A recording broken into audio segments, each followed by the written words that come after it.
भगवान ने दुनिया बनाई थी, जीव को धरती पर भेजा था, क्या संदेश दिया?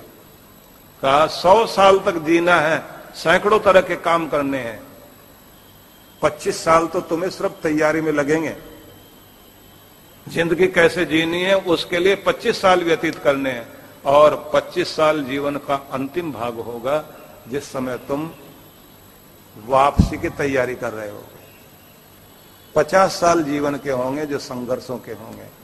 तो छोटे से जीव ने धरती पर जाने से पहले भगवान से पूछ लिया कि प्रभु मैं जा रहा हूं धरती पर, मेरी देख रेख करने वाला कोई होगा धरती पर?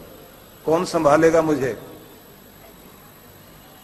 किनकी गोद में रहूंगा? कौन रक्षा करेंगे? भगवान ने कहा 2 फरिश्ते तुम्हारी रक्षा करेंगे जो तुम्हें सुलाएंगे, जगाएंगे। बोले मुझे कोई इलाज की जरूरत पड़े कौन ध्यान रखेगा? चौकीदारी की जरूरत पड़े कौन ध्यान रखेगा? भगवान ने कहा 2 फरिश्ते तुम्हारे लिए दूंगा जो तुम्हारे लिए चौकीदारी का काम करेंगे। बोले मुझे जमीन जायदाद, खाना पीना, कपड़ा, गहना, ये सब की जरूरत पड़े तो कोई साहूकार भी दो। बोले 2 फरिश्ते साहूकार के रूप में देंगे जो तुम्हारे लिए जमीन जायदाद भी देंगे, मकान भी देंगे, गहने भी देंगे, ऐसे साहूकार भी 2 देंगे। तो फिर इसने कहा कि कोई मुझे शिक्षा दे, पढ़ाए, जानकारी दे। भगवान ने कहा उसके लिए भी 2 फरिश्ते देंगे जो पूरी व्यवस्था करेंगे। ये बोलता चला गया, भगवान बोलते चले गए, 2 फरिश्ते देंगे, 2 फरिश्ते देंगे। आखिर में इसने कहा कि ये सारे फरिश्ते मिलाकर 2000 हो गए।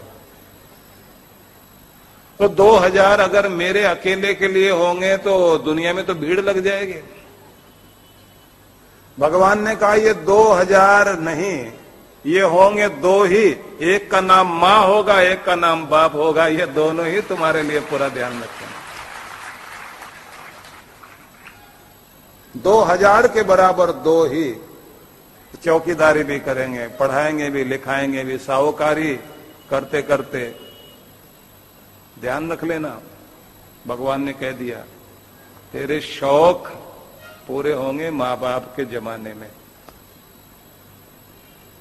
और गुजारा करेगा अपने जमाने में।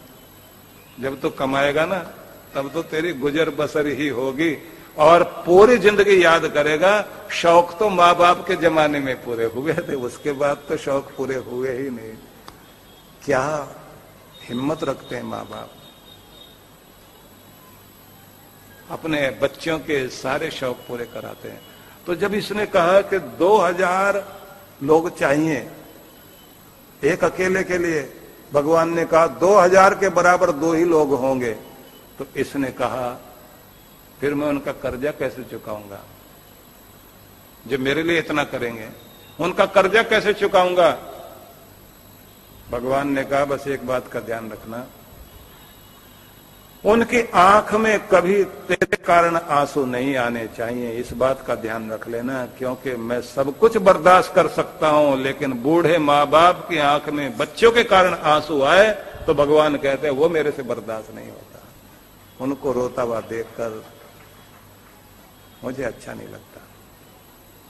जो अपने माँ बाप को रुलाते हैं ना, उन्हें तड़फाते हैं, अभागे होते हैं वो बच्चे। इसने कहा कर्जा चुकाने का तरीका भी तो बताओ भगवान। भगवान ने कहा एक दिन तुम्हें भी फरिश्ता बना दूंगा, जब तेरे बच्चे पैदा होंगे उस दिन तू माँ बाप बनेगा तो भी ऐसा फरिश्ता बन जाएगा, और इसी तरह जैसे तेरे माँ बाप ने किया तो भी अपने बच्चों के लिए करेगा। बस यही है कर्जा चुकाने का तरीका।